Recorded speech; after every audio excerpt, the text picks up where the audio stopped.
బిడ్డొచ్చిన వేళ గొడ్డొచ్చిన వేళ అంటూ ఉంటారు.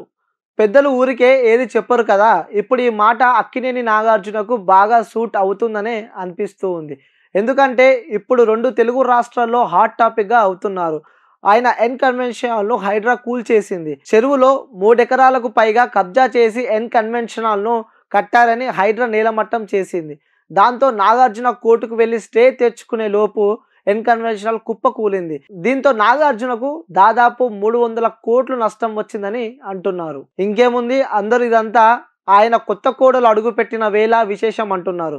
నాగ చైతన్య, శోభిత ఇటీవలే ఎంగేజ్మెంట్ చేసుకున్నారు. ఎంగేజ్మెంట్ జరిగిన కొన్ని రోజులకే ఇలా జరగడంతో శోభిత వల్లే జరిగిందంటూ సోషల్ మీడియాలో ట్రోల్ చేస్తున్నారు నెటిజన్లు. నాగార్జున ఇంట్లో శోభిత అడుగు పెట్టగానే రూపాయలు 300 కోట్లు నష్టం వచ్చిందంటే పెళ్లి చేసుకొని ఇంట్లో కాపురం పెడితే సర్వం సమర్పయామి అంటున్నారు. ఈ క్రమంలో సమంత గురించి కూడా చర్చించుకుంటున్నారు.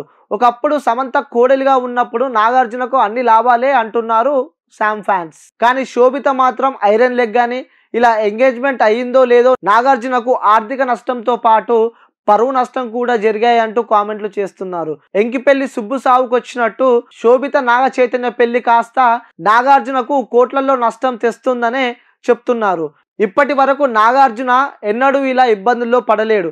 కేవలం శోభిత అడుగు పెట్టిన వేళ విశేషం అంటున్నారు. ఎంగేజ్మెంట్కే ఇంత నష్టం అంటే ఇక ముందు ఇంకెన్ని కోట్ల నష్టపోతారో అంటున్నారు సమంత అభిమానులు. ఏదేమైనా ఇప్పుడు శోభితను ప్రతి విషయంలో సమంతతో పోలుస్తూ ఓ రేంజ్లో ట్రోల్స్ చేస్తున్నారు నెటిజన్లు. ఒక రకంగా చూసుకుంటే శోభితకు మున్ముందు మరిన్ని ట్రోల్స్ తప్పేలా లేవని తెలుస్తుంది. చూడాలి మరి అక్కినేని ఫ్యామిలీలో శోభిత లైఫ్ ఎలా ఉంటుందో.